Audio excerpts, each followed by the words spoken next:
ሰላም የተከበራችሁና የተወደዳችሁ ውድ ቤተሰቦቻችን እንግዲህ እናታችን አሁንም ቤተሰቦቿ አልተገኙ ዛሬ ሶስተኛ ቀን ነው በስልጤ ዞን ስልጤ ወረዳ 4 በር ወይንም 160 ጋር ነው እናታችን መኪና የገጫትና ያው እንግዲህ የመኪናው ሹፌሩ በጊዜው ቢጠፋም አሁን ግን ዛሬ በሶስተኛው ቀን ባሉካው መጥቷል የመኪናው ባለቤት እንዲሁም ደግሞ በጊዜው ይዛው የነበረው ትራፊክም የወረዳችን ትራፊክ ያውሷ ማለችና አባካችሁ ሌላው ነገር ሌላ ነው ግን የሰው ህይወት ለማዳን ቤተሰቦቹ ወይም ደግሞ ቤተሰቦቿ መገኘት አለባቸውና ይህንን ቪዲዮ ሼር ኮፒ ሊንክ ሪፖስት አድርጋችሁ ባካችሁ ለእናታችን ቤተሰቦቿን እናገናኛት።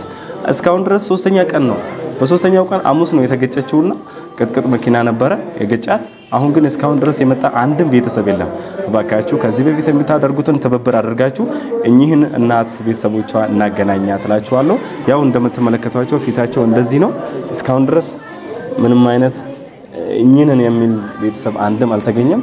አደራችሁ ባካችሁ ከሀገር ውስጥም ከሀገር ውጭም ያላችሁ ይህንን ቪዲዮ ሼር ኮፒ ሊንክ ሪፖስት አድርጋችሁ እንድታሰራጩልን በአላህ ስም እንጠይቃችኋለን። እንግዲህ እኔ ነው የሚል ቤተሰብ ሲመጣ እነሱም የገጪም ቤተሰብ ሁሉም ነገር ማስተካከል ይቻላልና መኪናውን ፖሊስ ጣቢያ ገብቷል። ሁላችሁም የተቻላችሁን አድርጉ። ያው ዛሬ እንግዲህ ወራቤ ኮምፕሬሄንሲቭ ስፔሻላይዝድ ሆስፒታል ነው ያገባናት። ሁላችሁም እንደምትመለከቱት ፊታቸው ተላልጧል።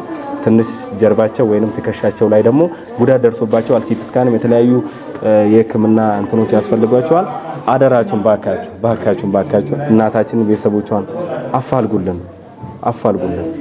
እንግዲህ ያው በጊዜው ከገጫት በኋላ መኪናው አሲያ እያለች ነበርና ልጇ ይሁን እሷ ትሁን ምንም እናቀው ነገር የለምና እባካችሁ መላው የዚህ ቪዲዮ ተከታታይ ሆናችሁ በሙሉ ይህንን ቪዲዮ አይታችሁ ሼር ኮፒ ሊንክ ሪፖስት አድርጋችሁ ለቤተሰቦቿ እንድታደርሱልን በአላህ ስም በፈጣሪ ስም እንጠይቃችኋለን ማለት ነው።